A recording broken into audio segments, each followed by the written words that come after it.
rin. Interesting. Okay. So this leaves them susceptible sa Hilda from Ogwen. Especially because they just picked up this gourd. So parang pwede nilang constantly guluhin dito. I can only imagine kung ano ang magiging stress na pagdadaanan mo with the Hilda Esmeralda. Yes. Potentially trying to always break your formations as Liquid, considering that they've picked up this gourd, which is again a very positioning reliant mid laner. And you have all these high mobility heroes that Falcons have picked up so far.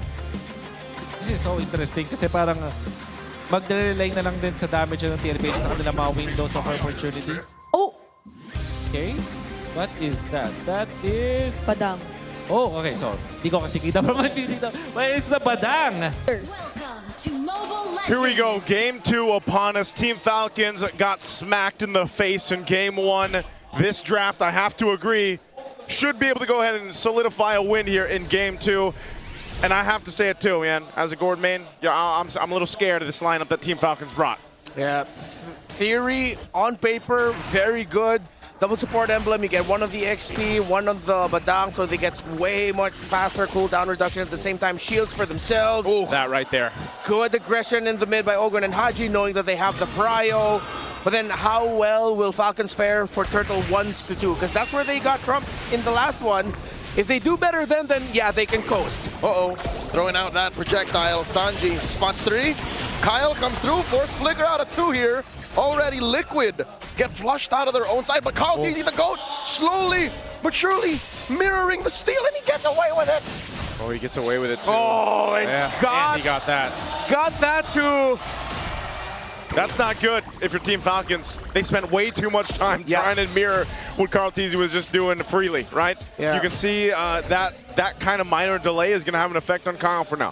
Which is why I thought that after that Golem invade, Kyle would go to his own Lizard so that when he could clear Lizard, get Orange, then get Beetle, that's when he'll hit level 4. But, well, he decided to turn his rotation around. Then again, the Turtles spawning here. Still not that much dire straits here for Falcons. Let's just see if Kyle will be able to hit level 4 with this Lizard take.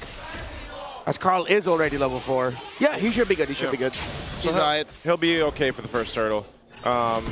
And, you know, part of this, again, is playing into the fact that you've got a lot of crowd control if you're a Team Liquid Philippines. That's why there's 3 Purifies over here for Team Falcons. That's going to go ahead and help them solidify some of these team fights early on, especially.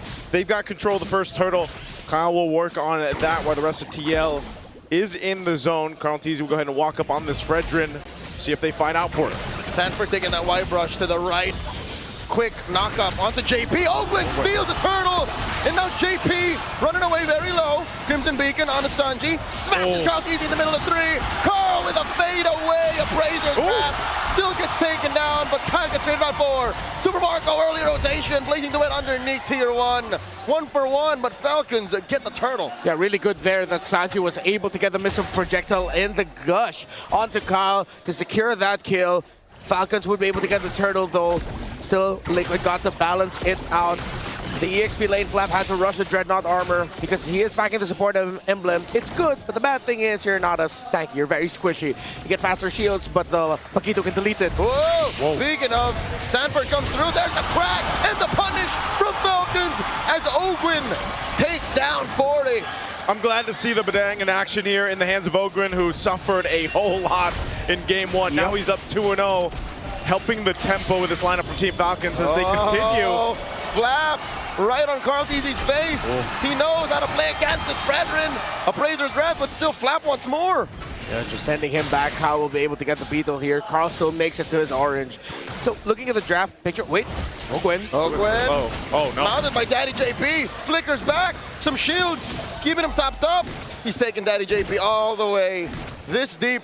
And now Ogwen gets a shield, survives. Crimson Beacon from Haji. Flap dancing around, JP will live. Yeah, he knows he can survive, so that's why JP just went all the way there. He still had his flicker. 25 seconds until the next turtle. Kyle needs to regen some health, get his own buffs down. Carl Teasy. I think you have to watch out for mainly the Gourd and the placements of Haji on this juice in. My eyes are on the two mid laners heading into this next turtle. Well, of course, watch out since it is spawning closer to the gold lane. Teddy and Super Marco can join in the fray. Could become a big 5v5. I like what Wolf was mentioning in the draft, and you know, again, I know for international viewers that's in Filipino, but what he did mention is that there's no way for TL that they draft those first, you know, heroes that they had in the first phase that are so shield dependent. You got an Esmeralda across from you. Is the Gord the plan to go ahead and help deal with this? Is there something else to deal with Flap? Before you answer that, here's the fight. Kyle jumps onto Sanji. Sanji brings out the ordnance, touching through. Carl secures the turtle, but Sanji falls. Kyle gets him. And there's a wall put up, a crack, and Kyle just barely sidesteps away, but Sanford finishes the job. Liquid are pushing Falcons once again to fight, goading them into more aggression. Yeah, to answer your question, Team Liquid Philippines definitely gave that, knowing that they'd be going up against an Esmeralda. It's just, if you look at the firepower of Liquid, there's a lot. That despite you being able to make a lot of shields as an Esme, the only other pick that's stopping Sanford is the Batang. But the Batang also has to mark, well, the Harith, the Gord, even the Glue in some ways, but mainly the Fredrin. That it's not like the Kufra Esmeralda game they had against Onyx Philippines. It's a little bit, just a little bit easier for Sanford to get crafty with the angles that he's approaching from. Yeah, this is another thing too. Both gold laners have essentially been able to go ahead and do what they need to farm up. They got an assist, of course, throughout that last team fight, but still they're neck and neck in terms of farm here. We'll see how they play in part here, because especially for Super Marco, you know, he's got his DHS. He can be there for the next turtle. Both gold laners can, as we see this breakout. But another thing too for Team Falcons is this is that lineup, similar to what we were saying, where that lineup in game one, they should have played, you know, maybe a little bit slow, but they just didn't get a chance to. Well, this, I feel like they're keeping the pace under control against Team Liquid, and that's the best case scenario for them with this kind of lineup. It's just more so also, Kyle gets caught up, and here comes Ogwin to save him. And now Haji responds as well. Carl TZ put down to a third. Crimson Beacon. Carl TZ dashes back. Close call. Not much from Falcons here. They're not gonna force it. Yeah, they know they couldn't force it because they didn't have the minion wave. Oh, the gush right on Ogwin's face. No way he survives this. The master gets slain. Did they not expect that there would be members of Liquid there? Because they just committed a big four-man. Most teams already know that there are going to be bodies. I know he was checking, but you're up against a Gord. Yeah, this is the problem, right? This is what we were talking about, is the amount of crowd control that you have. And again, you have Fear Flies, but if your flicker is gone, Ogwin gets punished. So what that results to is the last turtle going in the hands of Team Liquid. The gold lead's going to shift, although it is just pretty minuscule. It's nothing too big, but TL, you'll see them start to go ahead and put pressure on the side of jungle for Team Falcons up to this point. Flap and Kyle, though, they want to go for this tier 1. Oh, looking for that surge. It looks like 40's happy to just waste time here. Super Marco gets taken down. Max range on that gush, and all this while, they've been working on taking down the Apex Predator. Sanford does fall, but at what cost? Yeah, the minion wave couldn't stand long enough for Falcons to break the tower. Marco got taken down topside. Not a good trade for Falcons. Round 2 in mid. Hogan puts up a wall, but JP is hell-bent on getting a mount. There's a crack. JP flickers back. All right, JP's got to flicker out. This is get going to be a tier 1. Kyle will go ahead and knock that down, man. They spent a lot of time at trying to get that objective. They will end up opening up the map a little bit, but also top side, look what happened, right? Their tier 2 took some damage. They pretty much mirror what TL is doing is mirroring what Team Falcons wants to do. And so it puts them in the situation of where do we put our guys? Where do we put our rotations more? And where's more important for Team Falcons? Yeah, what's annoying right now for Falcons is we actually have numbers here with total damage dealt, damage taken, very even in the gold, close enough. It's the total control time, 45 seconds for Team Liquid so far, just 23 for Falcons. So that extra amount of control that Liquid has is what's giving a lot of difficulty for Falcons in the fight. Yeah. It still could be brought closer, not that far off in terms of the gold, but they need to see if they can start getting more gold on this Juicin specifically, because Sanji is starting to run away with the lead. Oh, point blank gush without any warning. A volley right in Marco's face. They catch Ogwin, force a flicker out of him. And now he answers with a crack. Haji looking to choke him up, but Sanji will finish the job. JP goes up, and there's a trade 1-for-1. Good trade. They deal with that at least, but this is going to be a problem trying to work against all these amount of crowd controls and stuns that TL has. Whoop. Flap here, caught in the crowd control, and there it is, another gush plus a Salmon Force. Might have been overkill. That's not what Falcons was looking for. After all of that, Liquid still has almost double the total crowd control time. 53 seconds to Falcons 27. Oh, look at that damage. They force Haji back. Another Crimson Beacon wasted. Liquid are looking to secure the Lord here. Down to an 1/8 of its health. Kyle looking to steal. Go through the back, and Carl Teasy gets that Lord to wear a Liquid jersey. This is the problem. Oh, Ogren in trouble again. He's caught between the walls. Salmon Force plus Gush. The GOAT secures the kill, and now they go for Kyle's purple. Oh man, those projectiles just stopping them in their tracks. Purple's still there for Kyle to take. They pulled off of it. Sanji, quite low, has to get out. Couldn't finish the job. Sanji will live, staying here, hiding in the Y-Brush. Appraiser's Rat knocks out Flap. Talking about knockouts.